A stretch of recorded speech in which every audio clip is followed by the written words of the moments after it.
So, meron lang akong i-share sa inyo na very important topic, no? Especially sa mga sumusubok na gawin yung gusto nila sa buhay, sinusubukan na makaalis doon sa situation na ayaw mo. Okay? Kung isa ka nun sa mga tao na meron bang kumukontra sa'yo sa mga ginagawa mo, and sasabihin ko sa'yo yung ano yung gagawin mo para makaalis ka or hindi ka matalo nung opinion ng iba. Very common to sa mga tao na merong gustong makuha, gustong mabago yung buhay, especially sa mga pumapasok sa pagdinegosyo and sa entrepreneurship. Very normal yan sa mga taong ganon. Merong talagang mga tao na hindi maniniwala or against dyan sa ginagawa mo. Na parang hindi mo kaya yan, hindi ka magsasucceed dyan. Pero bakit may mga tao na nagsasucceed at may mga taong nagpe-fail? Isa lang yung reason behind dyan. Isa lang yung reason dyan. Mali sila ng paggamit ng tainga nila. Okay? Katulad na lang yung kaklase ko nung college na nagporso siya sa course na agriculture or pagka-veterinary. Na sa totoo lang, hindi naman talaga yon yung totoong gusto niya na kurso. Gusto lang yon ng mga taong nakapaligid sa kanya. Gusto ng tito niya, ng tita niya, ng magulang niya, ng kapatid niya. And very miserable yon para sa kanya. No? Kasi nagporso siya doon sa bagay, isang bagay na hindi naman niya talaga gusto. So ngayon, kung nararanasan mo yon, kung nararanasan mo ito ngayon, dapat i-filter out mo lang yung mga taong o yung mga sasabihin nila sa'yo. Or ang gawin mo, sundin mo yung sinasabi ng puso mo or yung intuition mo. Especially kung nagbi-business ka, nasa network marketing business ka, affiliate marketing business ka, or kung ano mang industry yung pinasok mo, ano mang career or yung path na tinatahak mo. Very normal para sa atin, no, na meron talagang mga tao na hindi naniniwala dyan. Meron talagang against sa ginagawa mo. Pero ang gawin mo, yun nga, sundin mo yung puso mo or yung intuition mo. Kasi kapag ka nag-succeed ka naman dyan, kapag ka kumita ka na maganda, nabago yung buhay mo, no, and possible na yung mga taong ganon is possible sila din yung mag-benefit. Kasi nangyari yan sa mentor ko, no, na nakilala ko sa online. Nag-start siya ng online business niya way back 2012. And then may mga tao talaga na hindi naniniwala sa kanya, may mga tumatawa sa kanya, may mga against sa kanya. Pero ang ginawa niya, pinush niya pa rin na mag-succeed. Kasi meron siyang mga nakita na mga tao na kayang kumita kahit online lang nila gawin yung business nila. And nung nag-succeed siya, yung mga tito, makumpare niya, sila pa yung unang nagbida sa kanya. Na kapag every time na napapakinggan yung pangalan niya or napag-uusapan siya, sila pa yung unang nagsasabi ng, uy, kumpare ko yan, or kakilala ko yan, uy, anak ko yan, uy, kamag-anak ko yan, di ba? So, ganun yung mangyayari. So, ang gawin mo lang is ipakita mo lang na talagang kinakaya mo, na talagang gusto mo yung ginagawa mo. Kasi, nilagay ka dyan sa situation na yan na merong dahilan. Okay? Merong purpose dyan. Nilagay ka na ni Lord sa situation mo na yan kasi merong kang gustong gawin. Merong kang assignment na nakalaan dyan. So, kailangan mo lang maintindihan na mag-filter out ka lang kung sasabihin ng ibang tao sa'yo. Kasi kung ikaw naniniwala sa ginagawa mo, dapat never kang mag-give up dyan.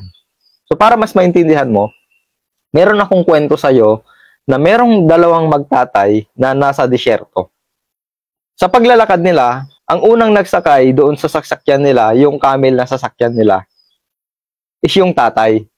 Habang naglalakad sila, papunta sa isang bayan, meron silang nakasalubong na nakita yung matanda na nakasakay sa camel at yung bata nasa baba, naglalakad. Sabi sa kanila, Oy, ikaw matanda, hindi mo ba nakikita?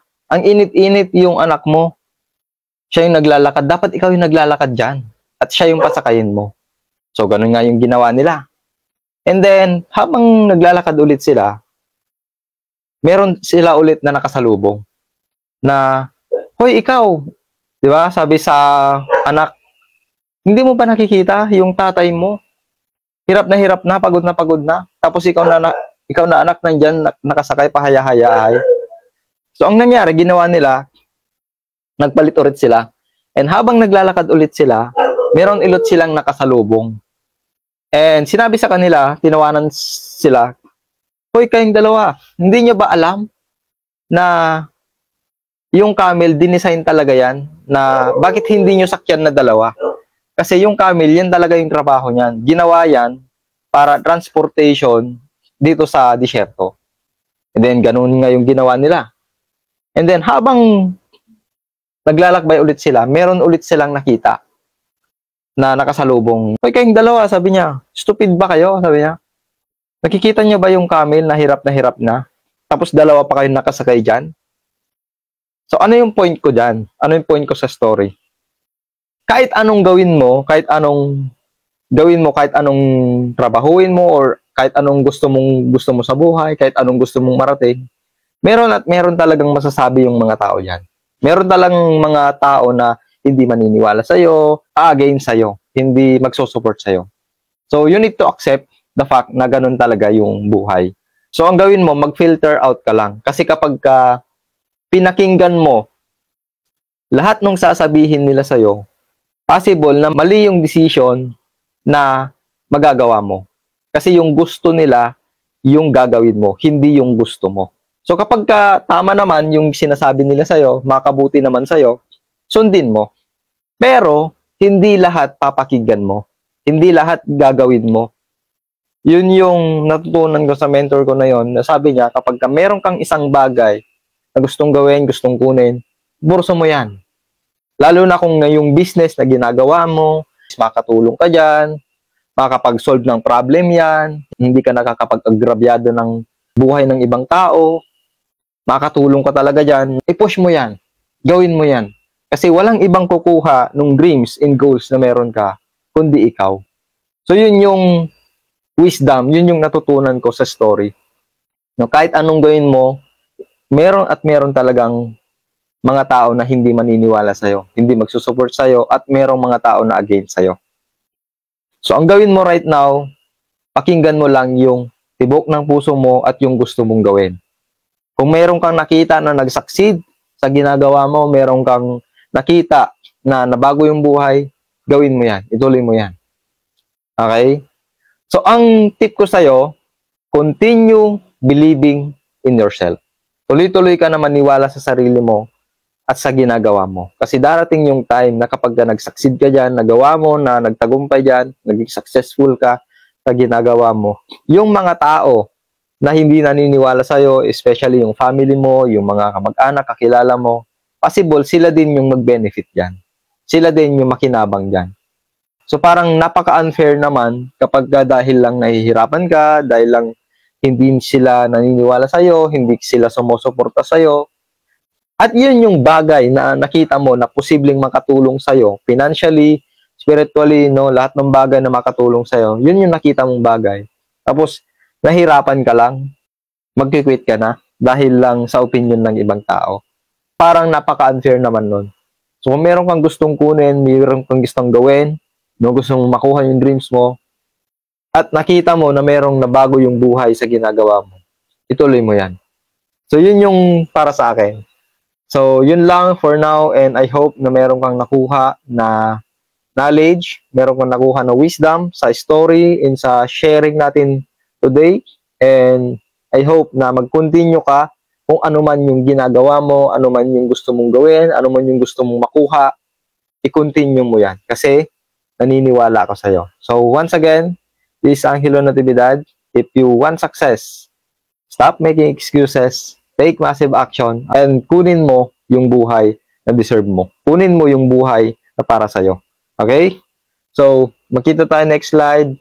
Good night guys, and kakatapos ko lang i-set up ulit yung website ko para doon sa sales funnel na ginagawa ko, and magkita tayo next video. God bless. Bye-bye!